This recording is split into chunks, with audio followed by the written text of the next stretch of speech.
podcast. These are the China stories. I'm Mike Rice, and I'm in Beijing.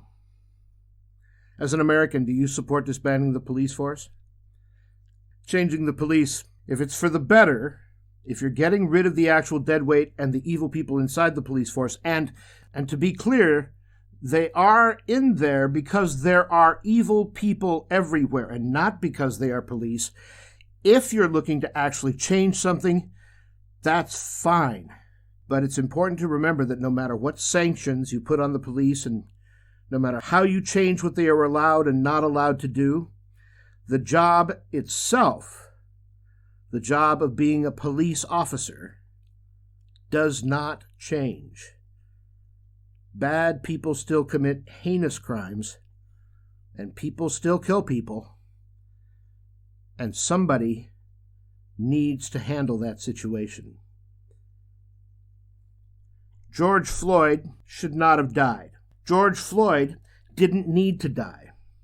The police officer that killed him and the people that stood there, the cops that stood there and watched it should be prosecuted, and they are being prosecuted. Derek Chauvin has been charged with second-degree murder. The three other officers have been charged with aiding and abetting in Floyd's fatal arrest for having been stopped for using a counterfeit $20 bill, suspicion of using a $20 bill on Memorial Day.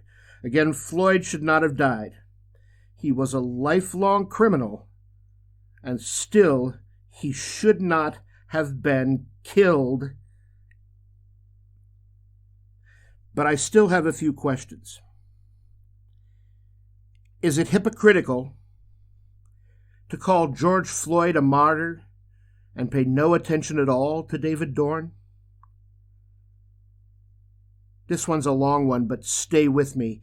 In 2016, over 8,000 blacks were killed by other blacks.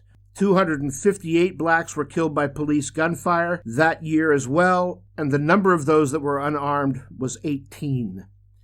In that same year, 494 whites were killed by police. And it's fairly easy to point out that the percentage of blacks based on population and the percentage of whites based on overall population mean that a larger percentage of blacks were killed than whites, based again on their percentage of the population. But then we would have to cite the violent crime statistics that show that blacks commit at 13% of the population nearly 65% of the crimes. I suppose it's a good thing that no one actually listens to this podcast, but those are the statistics. I had to look them up, either by visiting the official websites or actually reading a book. So, here's the question. Wouldn't it be more important to solve these issues first? And just exactly how do we tie 8,000 dead black men to police oppression when it was in fact blacks killing other blacks? Finally, at least in my opinion, we need to crush the violence and looting. The right to peaceably assemble is being abused, and it is standing in the way of those who would wish to petition for a redress of grievances.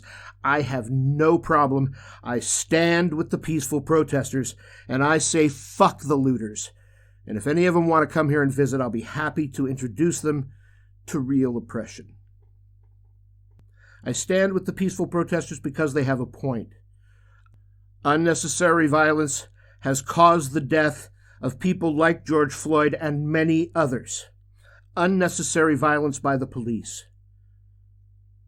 And that is the specific problem. And those cases need not be anecdotal, but can be specifically addressed. And when they haven't been, that's a failure of the people involved. I don't believe it's a failure of the system. But my point is simpler than that. I don't think this is the issue to be the centerpiece for reform by destroying the entire nation. George Floyd dies, and it's supposedly this thing that happens all the time, and it just isn't the case. I find it hard to believe that Democrats and even the far left want elimination of the police. It seems more likely that the call for disbanding the police is a tactic to replace the police with something that is much more easily controlled directly by those who wish to usurp power. Fix the problems. Stop the violence. Get rid of the bad cops. But the idea that we should be disbanding police forces is much more likely an oblique grab for power by those not capable of winning an election.